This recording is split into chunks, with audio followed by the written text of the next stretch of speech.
Greetings and thanks very much for joining me today. This is Dennis Kelly of First Impressions Media. I'm so delighted you could join me today. It strikes me that there are quite a number of opportunities out there for you to showcase your product or service using just about any form of media.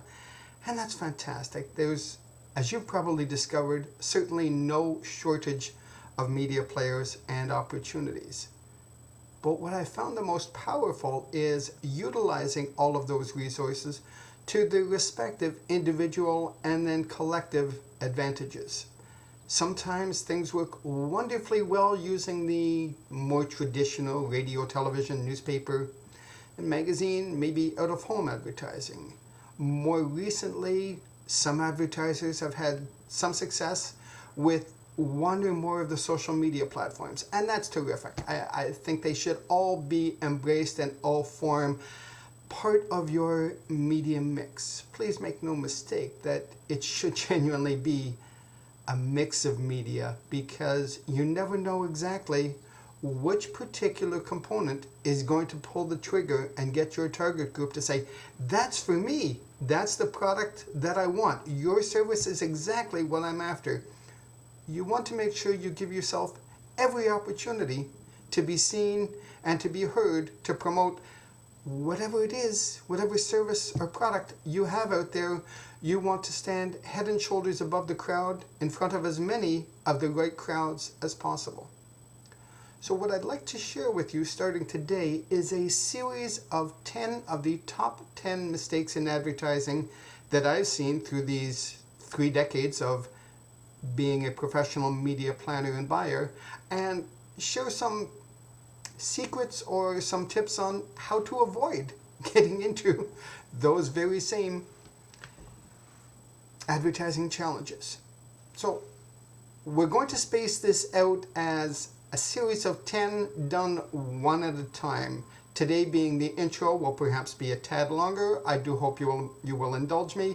But let's get started with mistake number 1. And you see, ladies and gentlemen, the single biggest mistake I see repeated over and over and over again is the failure to test and measure your ads. All too often, too many advertisers simply write a check for the ads in the newspaper, online, TV, radio, regardless of the media, and simply hope for the best. Well, as many of you will attest, hope marketing really doesn't pay an awful lot of bills. You wouldn't put your own product, table lamps, lawnmowers, keyboards, post hole diggers, floor tiles into the marketplace without putting them through an extensive battery of tests to see if they can live up to your standards. You're testing the ad that sells the product. And unfortunately, maybe you've encountered this yourself, or you know of a friend of a friend of a friend who had this happen to them, but they put all of their muscle into one media without finding out how effective it could be on a smaller scale, and all they heard was crickets. That's a devastating sound when you're in advertising. So here's what I want you to do. Here's how you fix this. To identify each and every ad you place in any and all media. What? Dennis, identify everything? Absolutely. You see, what you want to do is see how well every single piece of creative is performing in each magazine, in each website, on every leaderboard, on every big box, on every outdoor ad, in every radio commercial. You should have an identifier, a tag of any description that's exclusive to that ad, so you can go back and say, we invested X number of dollars in this media and it brought us 2 returns, 5 returns, 1,000 returns, whatever the performance happens to be. You know exactly how well that worked. And what it does is it helps you on the future campaigns by identifying for you what has been your best performer, and it challenges you to come up with even better ads, better media mixes, better dollar spending, because now you know what's performing. Ladies and gentlemen, this is not new, nor is it rocket science, but it takes time and energy and patience, which is unfortunately a little bit lacking in too many arenas. So when you're preparing your ads, make sure that all of that creative excellence that's been developed has a chance to be evaluated and measured, so you can go back and track it and you can see how engaged your audiences are. How many times did they purchase the product? How many times did they go to the website? How many times did they raise their hand and say, more, hey, I'm over here. I really like what you're selling. Show me more. Tell me more. Give me some more information. That's what you want to deliver. So code your ad with a coupon exclusive to that campaign or magazine. Create a different URL or even a 1-800 number that can be tracked and monitored for every single ad. You want to see how each ad is doing, and only then can you tell if it's working and giving you a return on investment. Gee, Dennis, that sounds like an awful lot of work. Well, you're right. Yes, you're right, it is. But you are setting a template that will help you refine every ad moving forward. And if you get it right out of the gate, kudos to you and congratulations.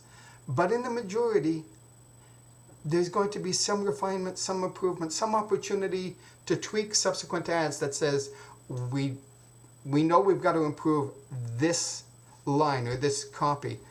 There is a famous advertising gentleman by the name of John Caples, who was an aggressive and prolific advertising tester way before the internet came on board.